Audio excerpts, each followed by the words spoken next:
Bonjour, nous allons voir dans cette vidéo comment installer l'application Python dans la calculatrice graphique TI-83 Premium CE. Attention, l'installation de l'application Python ne concerne aujourd'hui que la calculatrice graphique TI-83 Premium CE et non pas la version Python Edition.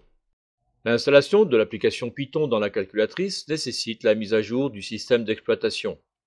Nous utiliserons pour effectuer cette mise à jour le logiciel TI Connect CE, librement téléchargeable sur le site de Texas Instruments à l'adresse education.ti.com/france. La mise à jour de la calculatrice graphique nécessite bien entendu sa connexion à un ordinateur. Nous utilisons pour cela le câble USB fourni avec celle-ci lors de son achat. Attention à la connexion, la partie la plus large du port USB mini sur la calculatrice étant orientée vers le bas.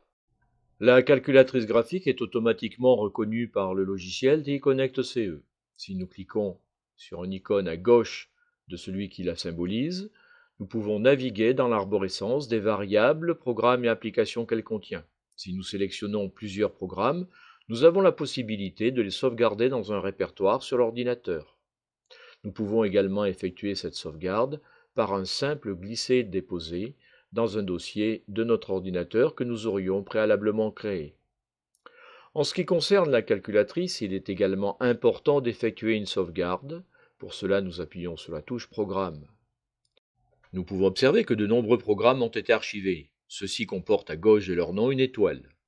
L'archivage d'un programme est particulièrement important car la mise à jour va effacer le contenu de la RAM de la calculatrice.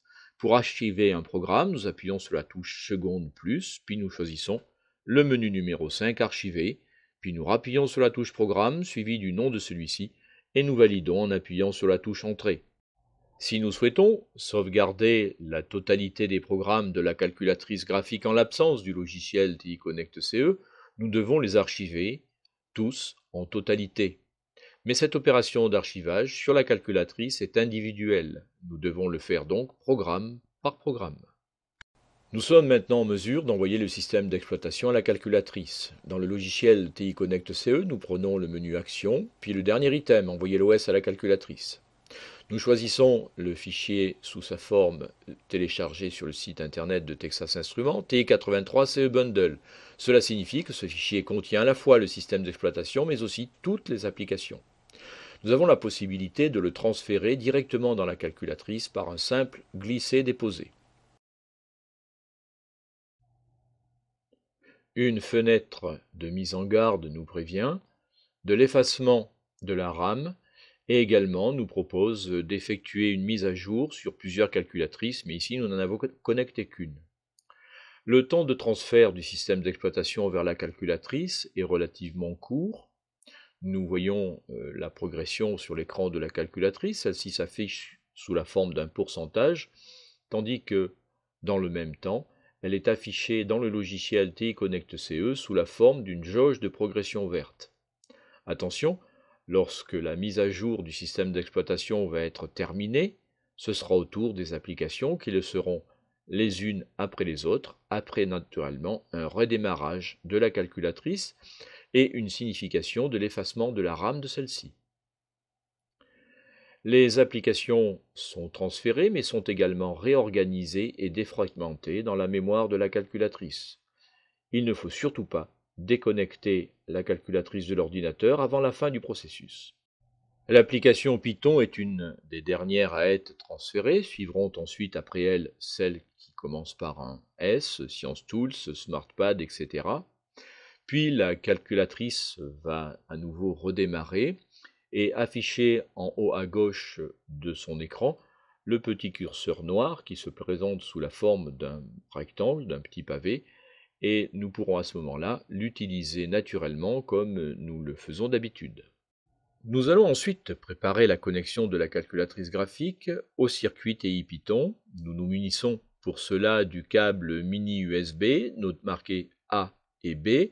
La partie A est à connecter sur la calculatrice graphique. Celle-ci comporte à l'intérieur de la broche USB une surépaisseur en plastique blanc, ce qui ne permet pas de la connecter sur le circuit TI Python. Voici la connexion correctement réalisée. Nous allons à présent être en mesure d'effectuer le démarrage de l'application TI Python. Pour démarrer l'application TI Python, nous appuyons sur la touche seconde APPS, puis la touche de direction vers le haut nous permet d'atteindre plus rapidement dans la longue liste des applications celle qui porte le nom de PyAdapter et qui correspond à l'application Python. La toute première fois que nous lançons cette application, après une mise à jour, le firmware est téléchargé dans la calculatrice. Cette opération ne se reproduira plus les fois suivantes. Nous pouvons observer que la connexion est correcte par la présence d'une diode électroluminescente sur l'adaptateur, ainsi que à côté, à gauche, de l'indicateur des batteries. Nous sommes maintenant prêts à travailler et à découvrir l'application TI Python, ce que nous ferons naturellement dans bien d'autres vidéos. Nous vous remercions d'avoir suivi cette vidéo, nous vous disons au revoir et à une prochaine fois.